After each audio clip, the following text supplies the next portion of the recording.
Good evening and welcome. Welcome to our webinar. This is our opening session of exploring our responsibilities as co-inhabitants of our common home, our Earth. My name is Lynn Campbell and I'm the Director of the Office for Catholic Social Justice Ministry of the Archdiocese of Hartford. Since the release of Pope Francis's Encyclical Laudato Si in 2015, our office has taken many steps to increase awareness and action around this encyclical. We've collaborated with other offices such as the Religious Education, offering a Laudato Si contest for Catholic schools, working with the Property and Assets Office to bring information on energy efficiency to buildings owned by parishes and religious congregations. And we've had a Laudato Si themed retreat and conference.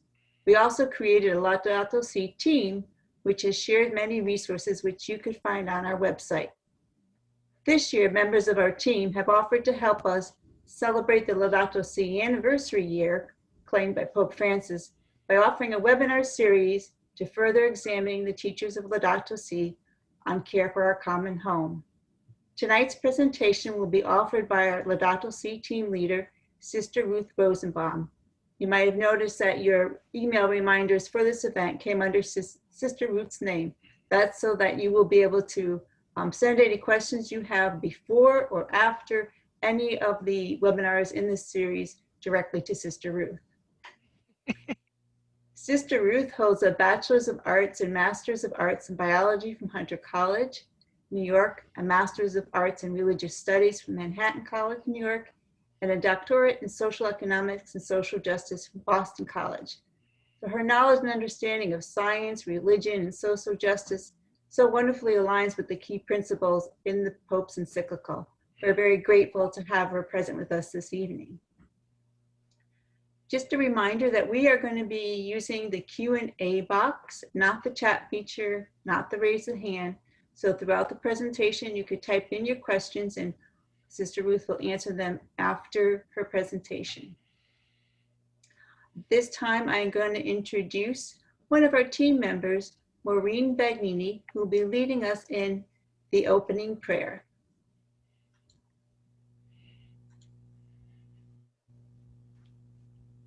Why isn't it on this? It should be on the screen. Maureen? Yeah, I was just waiting for it to pop up on the screen.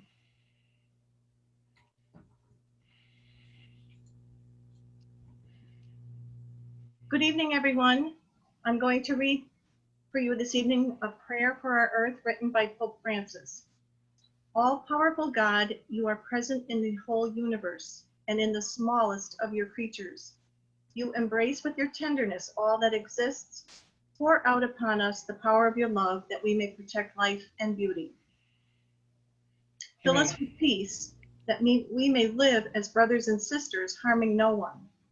O God of the poor, help us to rescue the abandoned and forgotten of this earth, so precious in your eyes. Amen. Amen. Thank you. Okay.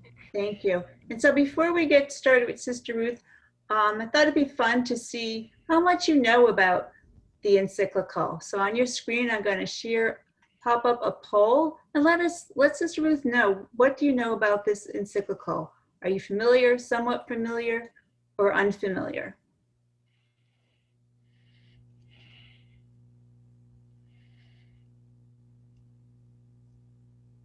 We can't vote.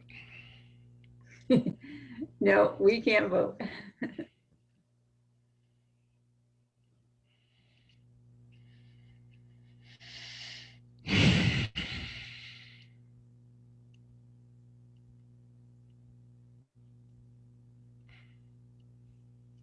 Come on.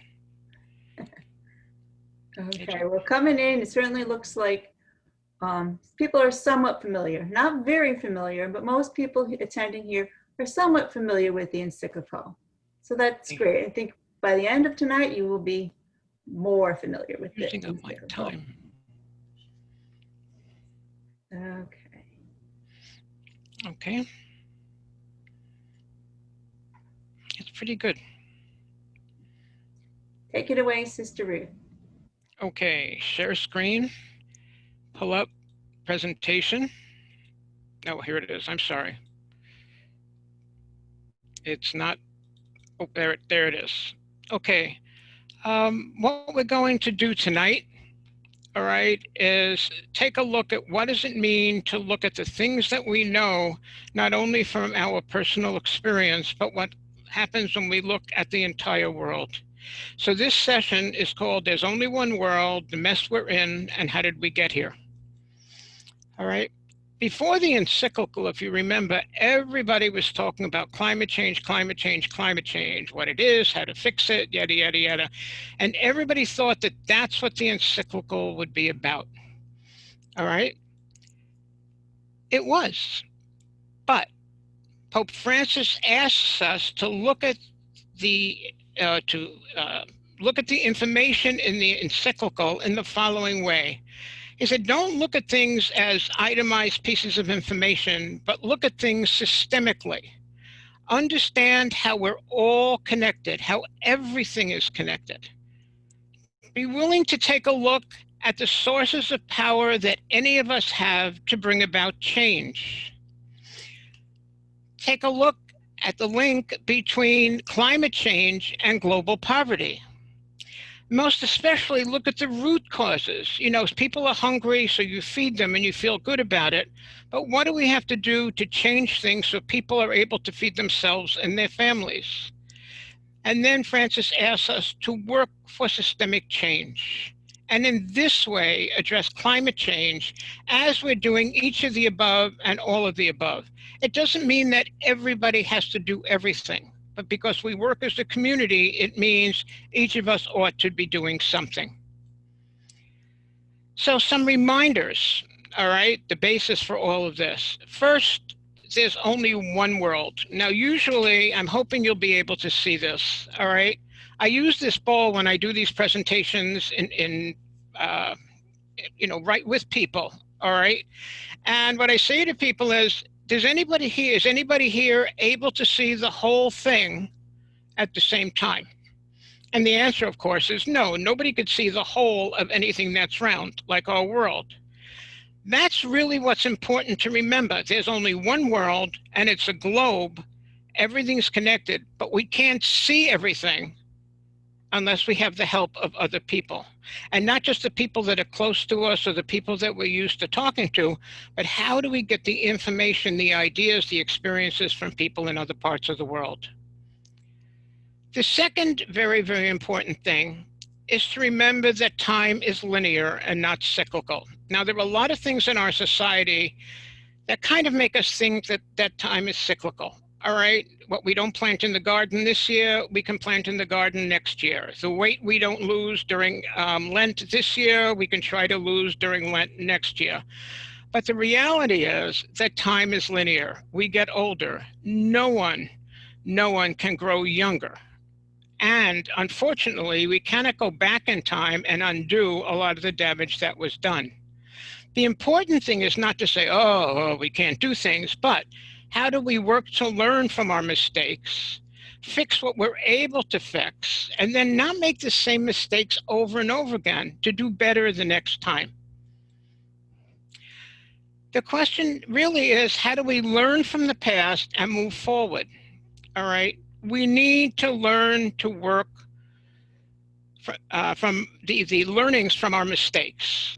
We have to learn how to fix things and figure out how to do better next time. And if we don't get it totally right, then try again, all right, after that. The question we should be asking ourselves with everything we're working on is, how do we learn from the past, but how do we move forward and not get stuck on, I wish I had done this, I wish I had done that, I wish I had done something else. Learn and move on. The next underlying basic principle is what we call the politeness factor interference. When you were a child, I'd be willing to bet that you were told that there were certain things that it was not polite to talk about.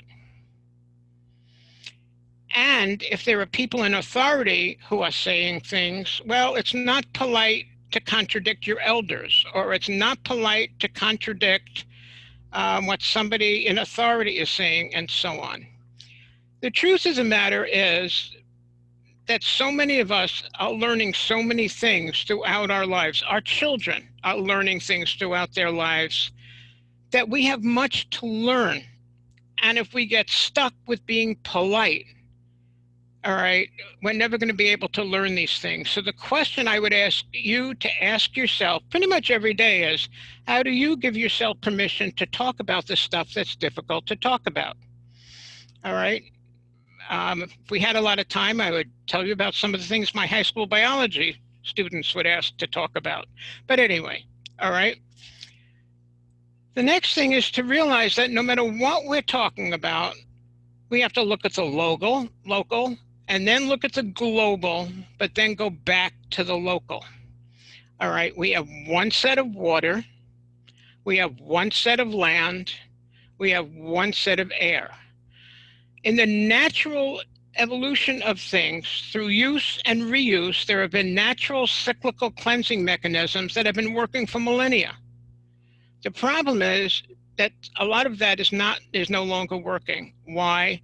Because as human beings, we've been dumb enough to dump things into the air, to dump things into the water, to dump things into the land, and all that dumping interferes with this natural cleansing mechanism that has allowed the use and the reuse. Now, I have a friend here, Kathy, who is going to help me demonstrate this to you. All right, let me just explain for a little bit, all right? We need to remember that in science, there's something called the tipping point. Some people think you can throw away stuff and it has no impact. After all, we've been doing it for eons and eons of time. But the reality is that there's a tipping point, the point at which the stuff, the garbage, the junk can no longer be absorbed, and then we're stuck with it. Think about natural tipping points that we experience throughout the day. Our patience levels. You can put up with something and put up with something and put up with something, and then you reach a point where it's like, enough, we need to fix this. Or how fast can you be driving before you're going to get stuck with a speeding ticket? Or how high can we pile up stuff before it topples over? So let's watch this demonstration. Let's see, I have to figure out how to do this. I don't know if I'm going to be able to do it. All right, whatchamacallit? Kathy, could you, I'm going to turn this. I don't know, I did this afternoon with no problem. All right, Kathy is going to be piling a set of index cards on top. It's just packages of index cards.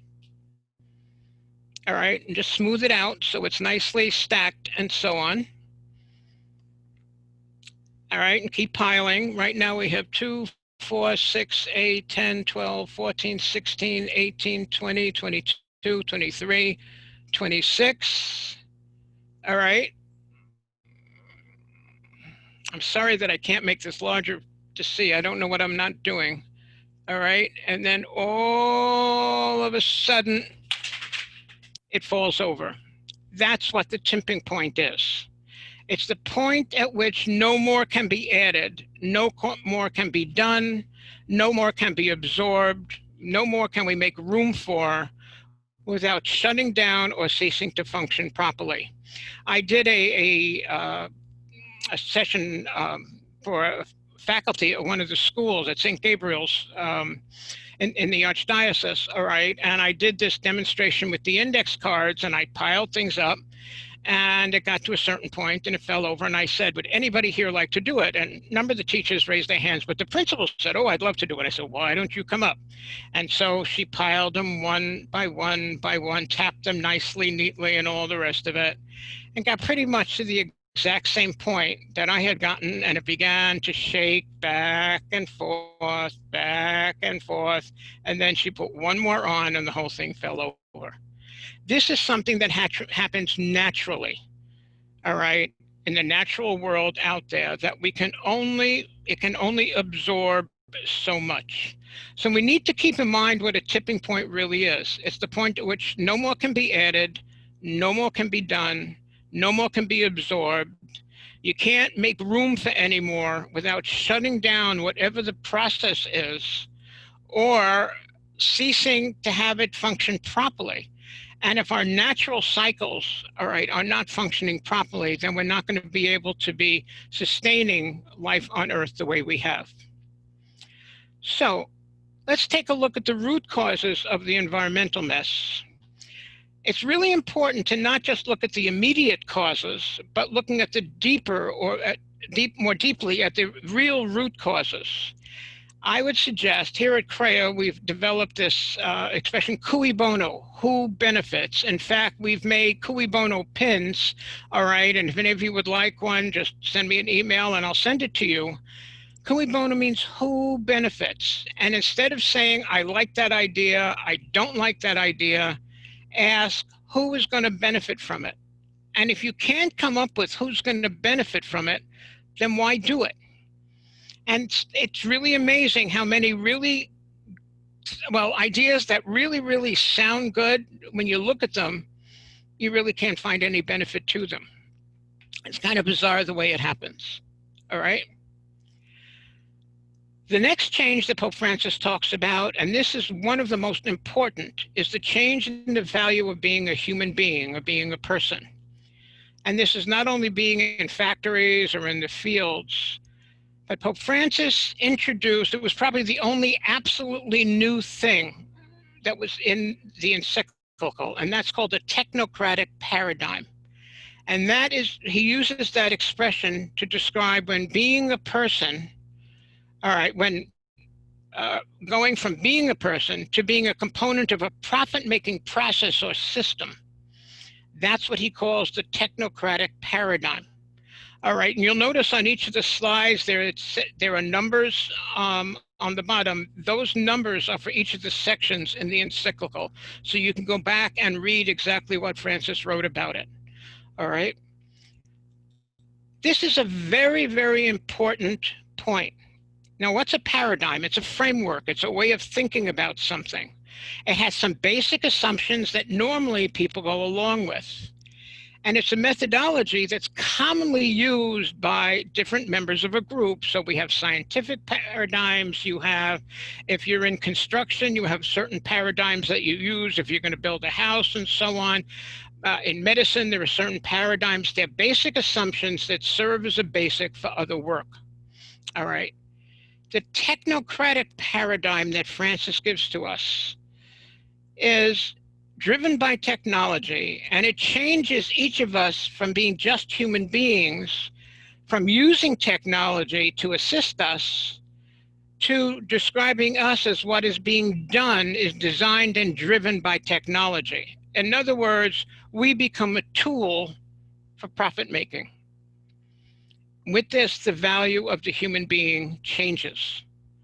All right, it's a 180-degree turn from the value of the human being simply by being a human being. Very important to pay attention to. This means that persons no longer have value simply by being human beings. And if individuals don't have value simply by being human beings, then what's the value of communities around the world? Are communities only important because they contribute to profit making someplace in our global economic system? What does that mean when people can no longer work? What does that mean when we have children that are born with disabilities that are no longer able to do the things that grow into product producing adults and so on? We have to be very careful with this. This technocratic paradigm is absolutely key. The questions we then need to ask ourselves is, what's the reason we do what we do? Why do you do what you do? What's the driver? Yes, we work to support our families and so on. But the things that we're passionate about, the things that we push ourselves to do, even when we're tired or whatever, the things that are really close to our heart, closest to the way we believe, what are the reasons we do what we do? And for each of us, it might be slightly different. There's no one answer to any of this. The technocratic paradigm, value only comes from producing profit, usually for someone else. Cui bono, who benefits from this technocratic paradigm? And then who loses out? And most importantly, who decides? Who decides who's going to benefit? Who decides who's going to lose out? Pope Francis reminds us of the following. We fail to see the deepest roots of our present failures, which have to do with the direction, goals, meaning, and social implications of technological and economic growth. We really need to take a step back and ask ourselves, how much do we need? And what does it mean to be part of a throwaway culture? And if human beings are not part of this producing mechanism, does that mean they have no value? Here are some very realistic issues, all right? If we forget there's only one world, then where do we send our garbage? All right? Or microbeads. Now, in the past, maybe 6 or 8 years, there's been a slow decrease in the use of microbeads. Microbeads are little tiny plastic beads that are put into lotions, soaps, and so on, so that they help to polish your skin, all kinds of things. But they're also one of the ways of getting rid of the plastics that have been accumulating. Or mining in places like Africa and Latin America, where communities that have been self-sustaining for centuries are being destroyed because the refuse, the garbage from the mining, is being dumped into their water and into their land. They can no longer drink the water. They can no longer grow their crops and sustain themselves and their families. Usually because somebody someplace else, some business needs the metals that are being mined. Or fracking in the US, all right? The pressure-driven going down into the earth and so on to force natural gas out, all right? And the forcing is done by water that's pushed in by pressure. What does that do to the water supply of the people in the surrounding communities? And does anybody even ask themselves, all right? Or on a simple level, what about recycling and reusing? Why do we always need to throw away and get more, rather than having things that we can reuse and reuse safely? All right. So when we look at all of this, going from the local to the global and back to the local, we're forced to confront our air, our water, and so on. We have one set of air. Remember high school biology? Maybe even earlier than that, but definitely in high school biology, you had the oxygen, carbon dioxide cycle. All right, plants give off oxygen. We breathe in the oxygen, we give off carbon dioxide. The plants take in the carbon dioxide, and they then convert that to oxygen. So the two processes the animals do, that includes us, do respiration, oxygen to carbon dioxide, and the plants do photosynthesis, carbon dioxide giving off oxygen, and then producing the carbohydrates, which become the fruits and vegetables that we eat. As long as the balance remains, everything is fine. But as soon as we have air pollution, or we have the destruction of trees or plants or forests, or even the ocean algae being destroyed, that balance is upset. And once the balance is upset, the ability of the earth to engage in the natural cycle to maintain all of us pretty much disappears. Or the garbage issue. Where does the garbage go? Who decides? Why did we have to develop a throwaway culture? Or did we do this just so we would buy more, so some companies can sell more, so we would buy more because somebody convinced us that it's better to have more than less? If the things we're buying are not recyclable, are not reusable, and so on, then we're upsetting the centuries and centuries old system of use and reuse. Who benefits from this? Cui bono. With the microbeads, all right, we can say, well, you know, they're so small, we don't know, we don't see them, we don't know anything, and so on. But there are islands out in the Pacific area, all right, where gazillion microbeads are washing up on the shores or into the sand and onto the shores and are being pushed by the force of water that's coming in, so that they're simply making it impossible for people to grow the food that they have been using to sustain themselves and so on. So there's an international campaign to get rid of microbeads or electronic waste. All right, this is the one that scares me the most, because I run a research center and we're filled with all kinds of computers and all the rest of it here. At the factory level, you have to worry about water contamination, waste dumping, and exposure, all right, by the workers. At the consumer level, how do we recycle products that are no longer used? Yes, there are companies that will take back what they sold, but do we know what they do with them after that? And then at the waste level, do we know or care where it goes? How do we give ourselves permission, all right, to ask and say, where does this go? How do you know? Can you document how this goes? Over the years, there have been horrific stories in very, very poor countries around the world, all right, where you see people who are struggling to survive taking apart electronic waste, looking for the metals pieces that are in there, because when they are able to collect enough, they can go and sell it in the market. Meanwhile, they're exposed to all the other chemicals that are part of the electronic waste. What does that say about the value of their lives? So who makes the rules? In reality, the rules and laws from governments are missing on the local level, the national level, internationally, and globally, all right? Or where there are rules, they don't protect the environment, the people, and the communities. Or there's a widespread lack of enforcement. It's one thing to have a rule, it's another thing to say, well, nobody's going to give me any hassle if I don't keep the rules, so why bother? All right? One of the things we've seen in the past 4 years, over 100 environmental regulations have been done away with here on the federal level in the US. And nobody's been speaking out about this, all right? Because if it doesn't touch us personally, it's very hard. We're all so busy. How do we pay attention? That's why we're a community, not just individuals. In the EU, in the European Union, they have something called the precautionary principle. Nothing can be brought to market unless it's proven that it's safe. Safe for the users, and whatever's thrown away, safe for the communities. In the US, we have to prove that something is harmful. In other words, we have to wait until damage is done before we can force a company to stop what they're doing.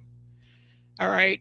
Why is it that we don't, here in the US, that we don't adopt something like the precautionary principle, that something has to be proven safe?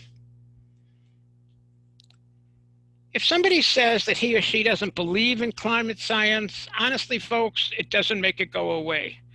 Believing in climate change is not like believing in God, all right? Climate change is a reality that's out there. And if we don't do what is needed to stop it from happening, for the people who say, well, they don't believe in it, it just leaves the responsibility on the rest of us to deal with the damage that's being done. All right? Climate change isn't a belief. Climate change is a cognitive understanding of the reality of what's happening in our world. So then we have the problem of silence. Who has the power to speak out? Who chooses to do so? And that's why Francis is so important. He spoke out, and he continues to speak out, and he encourages us to speak out, and then he models for us what speaking out is about. All right, remember, silence is assent. If we don't speak out, even if it's just talking to our friends, the people that are close to us, if we don't speak out, we are saying yes to the evil that's taking place. So here are the starting points to review before you come to the next session. Number one, there's only one world, no place to go. Number two, everything is connected.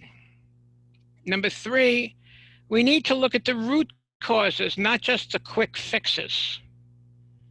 Number four, what are the sources of power to bring about change? For example, as a faith community, what are our sources to bring about change? All right, any communities, what is our sources to bring about change? And then the link between climate change and global poverty.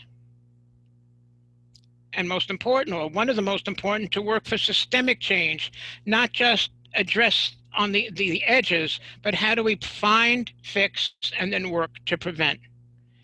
It's in this way we will begin to be able to address climate change when we're doing each and all of the above. In our future presentations, we'll be examining recycling, mining, migration, plastics, the push for a quick profit, deforestation, deconstruction of economies, weather, etc. All right, and we'll be examining these through other topics and so on. It's almost endless. You don't have to learn everything, folks, but pick your thing, learn it, walk it, talk it, and share it with everybody else. And continue to raise the question when you look at something, who benefits?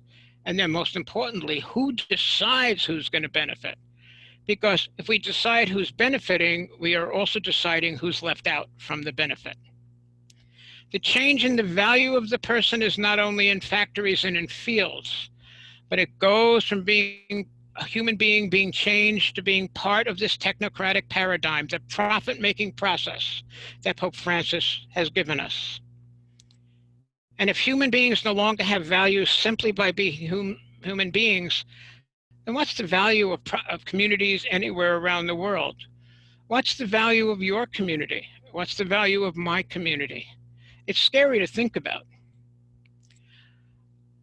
Unless citizens, national, regional, and municipal, unless citizens control political power, Francis tells us, nationally, regionally, and municipally, it will not be possible to control the damage to the environment. Local legislation can be more effective if agreements exist between neighboring communities to address and support the same environmental policies. So we do this on a statewide level, we do this on a national level, we do this on an international level. That's why the climate agreement is so very, very important. Then we ask ourselves, what are the reasons we do what we do? What drives us? Where does our passion come from? And then how do we support one another? In the next sessions of Laudato Si, they are going to help us explore what we can do as individuals, families, communities, as communities of faith, and as consumers to bring about the changes Pope Francis calls us to do in Laudato Si.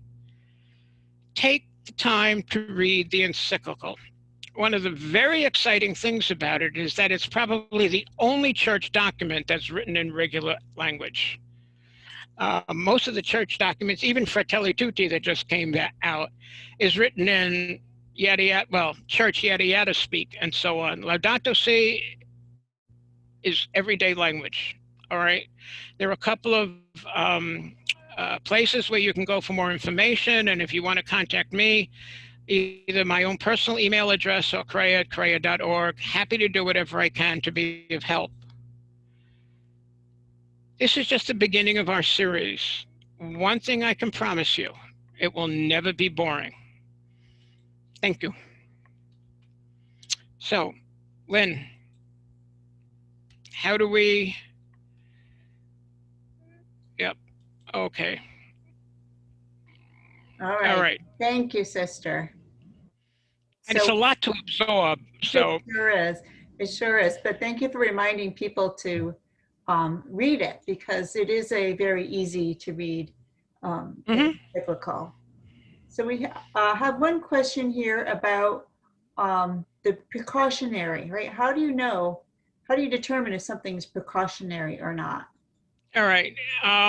You can ask a company if it's been assessed by the precautionary principle. If it's a product that comes from any country in the European Union, it has to go through the precautionary principle measurements, all right? Here in the US, we don't have any precautionary principle at all, All right, and there are shareholder groups and community groups that have been pressuring companies to apply the precautionary principle before they bring something to market.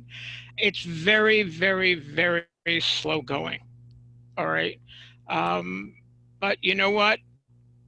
Change does take place. And companies don't like when you write them a letter or send an email and go to the CEO or the chief financial officer. They're the ones that get the most upset, and ask them what kind of medical, biological, whatever assessment has been done to make sure that this product is safe. And if you start the introduction to your email or your letter by saying, I was talking with friends and other members of my community, and we were wondering, all right, all of you are people that buy products from that company, either directly or indirectly. All right, that's the kind of question that gets the companies to answer. It really, really does work. It's scary, but it works. Great. Another question about microbeads. How do we know if they are in our products? Is there a way, are they on the label or? They should be on the label. If not, you go to the website of the company, all right, and there's usually a place to ask, to ask questions, consumer-related questions, and you just ask. And the best way to ask it is, what was done to make sure that microbeads are not in your products? Because if you ask, are they in? Well, we need to look at each product and get the runaround. But if you ask it the other way and say, what have you done to make sure that microbeads are not used? Then they have to give you a direct answer. You get good at this after a while. What you want to do in your questioning is take out any of the wiggle room from the answers. So. Seems like a lot of this, the onus is on us as consumer to have to make these decisions. Right. Yeah, read the labels. I'll tell you, I cannot eat anything with sugar. All right, the retinal cells in my eye swell. I've already lost some of the vision in my left eye. So I was going to get peanut butter, peanut butter, ground peanuts. All right. And you have peanut butter with all the stuff added. And then I saw one that said all natural peanut butter. And because I'm really stubborn, I looked at the label. And it said peanuts, ground, and sucrose, which is table sugar. I almost hit the ceiling. So I went to the manager of the store, of the supermarket, and I said, excuse me, I said, how can this be labeled all natural when it has sugar added to it? And he said, because sucrose is a natural substance. It could go under all natural. Now we read the label and it says all natural, you presume it's all peanuts. So you gotta, any of us who have been with teenagers, all right, you think of all the wiggle room ways of asking questions and getting around things and so on. You got to bring all that experience to taking a look at this stuff. All right, but read the labels. If it ends in ose, O-S-E, it's a sugar, sucrose, dextrose, maltose, et cetera, et cetera. And one of the things they've done to bulk up products so that they take up more space is to add sugars. Great. So a couple more questions have come in. Okay. One is about electronic waste. Wait. Who do you ask about that? And do you think you'll ever get an honest answer about where your electronic waste is going? Well, there are two things. Number one, if you go to Staples, they take it back. You go to Best Buy, you can go to management, and then you can go on their website and ask them exactly what they do to recycle and so on. All right. That's the first thing. The second thing that you can do, there are a number of shareholder groups that have been working with electronics companies to take back the actual electronic components, not all the plastic junk, but the electronic components, and to make sure they're recycled here in the US. All right. There's a website, asyousow.org. All right. And they have been raising a lot of these environmental issues for years. They're one of the most reliable groups out there on a whole spectrum of environmental issues. It would be www.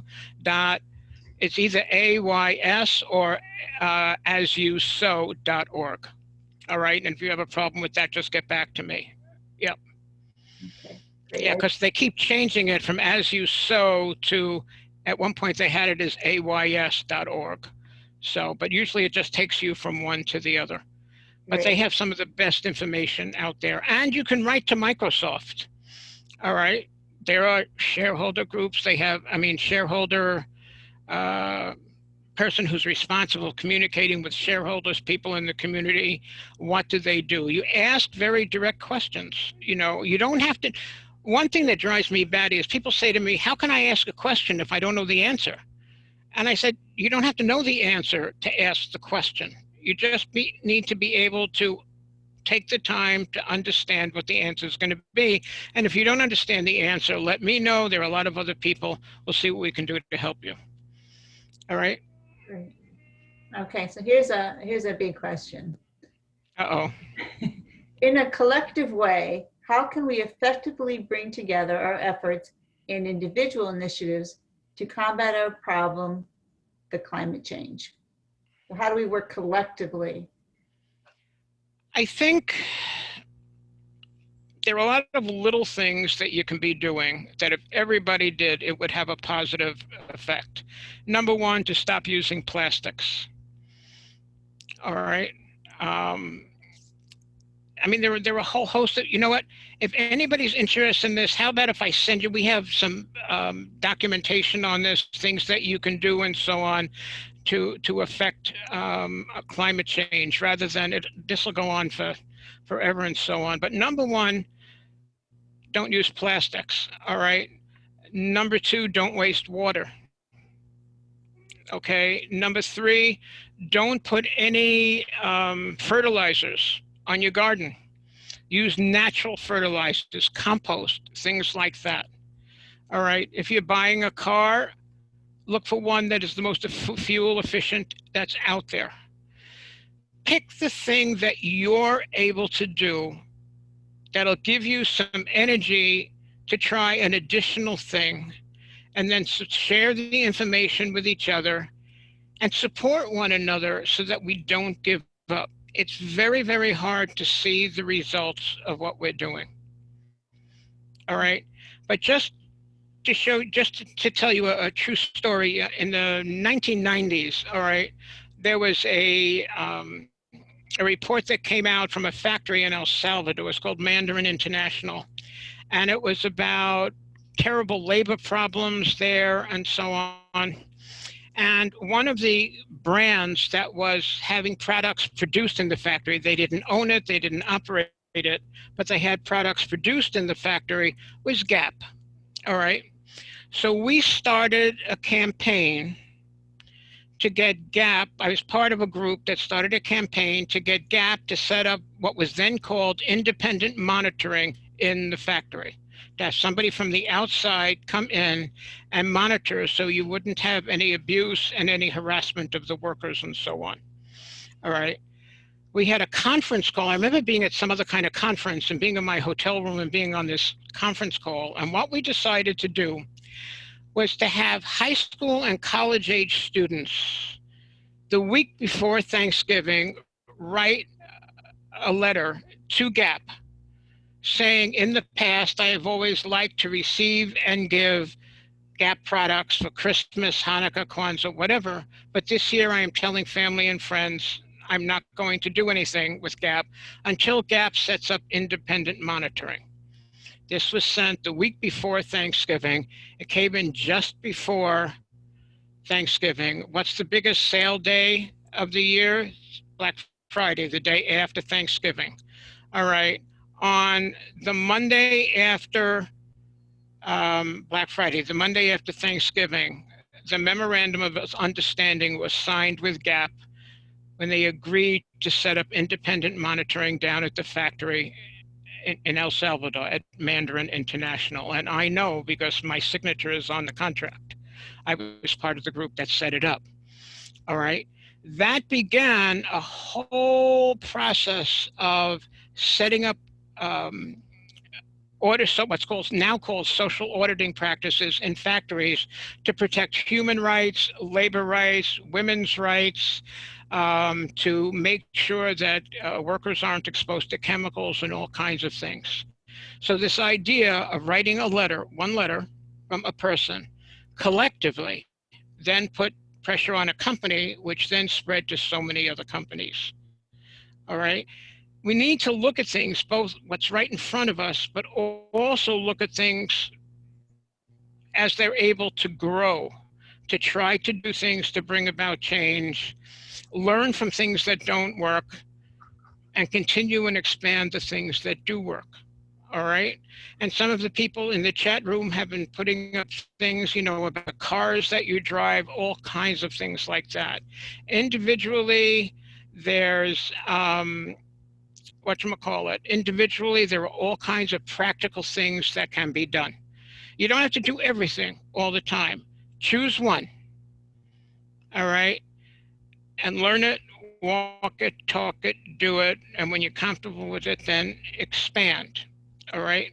I couldn't read that last thing that came in about people objecting to what Pope Francis is saying. Saying he should stick to religion and traditional subjects of theology. How does one collectively or individually confront this attitude? My response to that would be, if anybody says they're pro-life, it's not just about being pro-birth, but it's also about people being able to earn a living, people being able to have clean water, people being able to grow the crops and so on that they need, people who have access to, in our society, access to places that they can buy food at decent prices and so on. We need to expand our understanding of what it means to be truly pro-life from being only pro-birth. Pro-birth is the beginning. And that all of these other things that Francis is talking about really are what pro-life is about. And how do you confront it? You talk it. Knock your head against the wall a little bit. But that's why we need each other, so that we don't give up. If this wasn't maybe I'll say it anyway. My own personal motto, I used to have it on my door when I taught at UConn, and it was in Latin, and it said, non caverundum illegitimi. I don't know if any of you know any Latin and so on, all right? But if you I got away with it because it was in Latin. If you translate it into English, it means, excuse me, if I offend anybody, don't let the bastards wear you down. That's why we need each other, to support ourselves when we feel like we're knocking our heads against the wall. That's why gatherings like this are so important. All right, so that we can support one another and continue the work, continue to find ways to do things, and not only for our immediate communities, our families, but in other places around the world. And if we want to truly understand what it means to be environmentally, as environmentally sound as possible, all right? If you go to many developing countries, when I go down to Guatemala, all right, and I visit people that are up in the mountains, they're self-sustaining for hundreds and hundreds of years, all right? It's only now with climate change that they don't have enough rain that they're coming down from the mountains. We have so much to learn from people who have been doing these things for hundreds and hundreds of years. We know how to do this stuff, folks, all right? But it's not going to be as simple as some of the stuff that we do now. All right. So we have about 3 minutes, 5 minutes. Last question. So let's see, we got one more question coming in. Oh, it was just a kind of a thank you to you about pro-life. Anytime. Yeah. I think the beauty of Laudato Si is that it really shows the interconnection, right? The interconnection between all sorts of different issues and our relationships with each other. And my response to the individual who was asking about people who complain about Pope Francis offering talk about science is that this theology, his teaching on Laudato Si it's just built upon other church teachings. That's right. And, you know, our U.S. bishops have had to document out on climate change before Laudato Si. And we've been talking Sure. about the environment for a long time because it all goes down to how does it affect human dignity, right? It all That's goes right. back to Exactly. caring for the poor. It's all connected. That's All right. connected. You know, people who say, how come he's talking about these things? They really haven't read other church documents. There's tons of stuff in the church documents about these things. All right. It's just that Laudato Si is the first one. It's easy to read because it's written not in church yada yada speak, but it's written in everyday language. You know, Right. so. In our office on our website, catholicsocialjustice.org, we do have a Laudato Si resource page, and you could find links to the encyclical there. You can also see short video clips about it. There's a wealth of study guides, there's a wealth of resources around the encyclical. But Sister, you had mentioned that, you know, find what your passion is going to and follow it. And I think that's the beauty of our upcoming webinar series is that your team members each have a passion. And so each Right. of them is going to be sharing a little bit about that. So before we end, do you want to say anything more about what's coming ahead? I don't know. We have different topics and so on. There's one on plastics, which drives me nuts every time I listen to it because they're all over the place. All right. There's one on water. There's one on air. There's one on the power that we have to bring about change. All right. The whole idea is to learn stuff and then say, wait a minute, what can I do with that? Who can I tell that to? Where can I share that? Wait a minute. How am I going to use that if I go shopping? All right. And one last thought, and I'm really happy, very, very happy with the questions, because someplace along the line, there are lots of people who were taught that to ask questions is a sign of being dumb. And I was always brought up that asking questions is a sign of intelligence. It's a sign of curiosity. It's a sign of wanting to understand more. All right, so the more questions we have, the more we're trying to understand these things so that we're able to bring about the change we want. When you get tired of all of this stuff and you just say, why bother? Look at the youngest child that you love. And remember, it's about him or about her. It's not about you and it's not about me. It's about them. What kind of world are we leaving for them? And then all of a sudden, there's a whole set of energy that kind of gets us going again. You know, and the other thing is, when you read Laudato Si, there's a joy to it. You know, Francis doesn't just dump ugly stuff and say, oh, look at this terrible stuff. Oh, look at that terrible stuff. He's like, oh, we can do this. Oh, we can do that. Collectively, as community, as church, we can do. And that's the important thing, is that collectively as church, there's all kinds of things that we can do.